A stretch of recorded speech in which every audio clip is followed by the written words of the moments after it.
Mind fit channel में आपका स्वागत है। आज मैं आपको रूमी की बहुत प्रसिद्ध कविता व्हेन आई डाई का हिंदी अनुवाद सुना रहा हूँ, जब मैं मरूं। इस कविता को सुनाने का मेरा एक खास मकसद है। पिछले दिनों मेरे एक बहुत अजीज, बहुत ही प्रिय कवि श्री मंगलेश डबराल का कोरोना की चपेट में आकर अचानक देहांत हो गया। हम उनकी मृत्यु के लिए बिल्कुल तैयार नहीं थे। उनकी मृत्यु ने हमें जिस तरीके से झकझोर दिया, ये बहुत स्वाभाविक था कि मृत्यु के बारे में हम सोचने पर मजबूर हो जाएं। मृत्यु को लेकर मैं हमेशा ये कहता आया हूँ कि हम सभी महाचेतना का अंश हैं।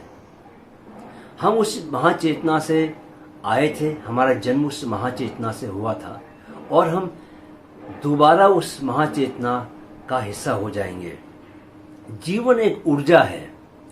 ऊर्जा के बारे में आइंस्टाइन बोल गए हैं कि ऊर्जा को न तो पैदा किया जा सकता है, न ही ऊर्जा को खत्म किया जा सकता है।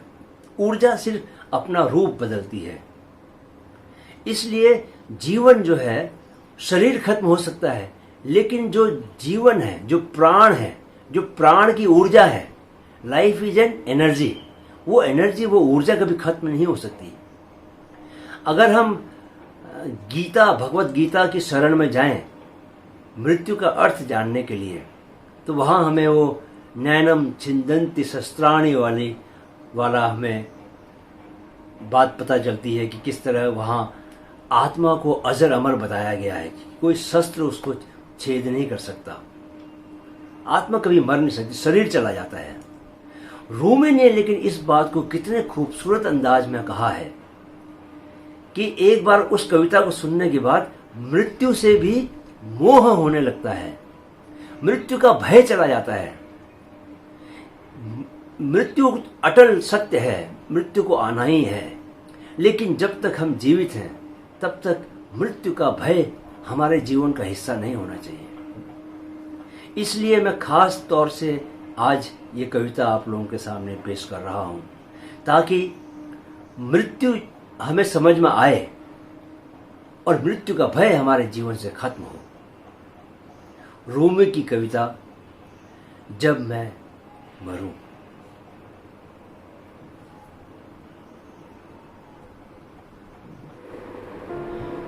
जब मैं मरूं, जलालुद्दीन रूमी। जब मेरा जनाजा ले जाया जा रहा हो, तुम ये मत सोच लेना कि मुझे इस दुनिया की याद आ रही होगी।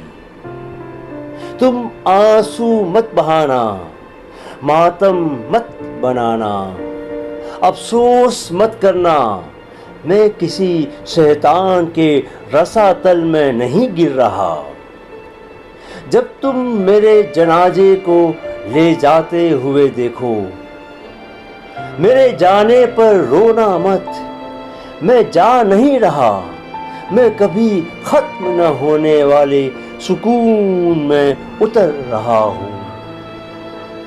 जब तुम मुझे कब्र में उतार दो, मुझे अलविदा मत कहना। याद रखो कि कब्र सिर्फ एक पर्दा है पीछे छिपी जन्नत के लिए। तुम सिर्फ मुझे एक कब्र में जाते हुए देखोगे। अब तुम देखो, मैं जी उठूंगा। कोई अंत भला कैसे हो सकता है? जब सूर्य डूबता है या चांद नीचे चला जाता है, तो वह अंत जैसा ही दिखता है, लेकिन असल में तो वह एक सुबह होती है। जब कब्र तुम्हें बंद कर देती है, तभी तुम्हारी रूह आजाद होती है। क्या तुमने कभी देखा है कि जमीन में गिरा कोई बीज नई जिंदगी लेकर दोबारा नहीं उठा, तब तुम क्यों शक करते हो कि इंसान नाम का बीज दोबारा जिंदा होकर नहीं उठेगा? क्या तुमने ऐसा कभी देखा कि कुएं में नीचे गई बाल्टी खाली ही ऊपर लौट आई हो? तब तुम रूह के लिए क्यों रोते हो, जबकि वह भी आएगी जैसे यूसुफ आए थे कुएं से? जब आखिरी बार तुम अपनी जुबान को बंद करोगे, तुम्हारे अल्फाज और तुम्हारी रूह ऐसी दुनिया के हो जाएंगे जो जगह और वक्त की कैद से आजाद होगी।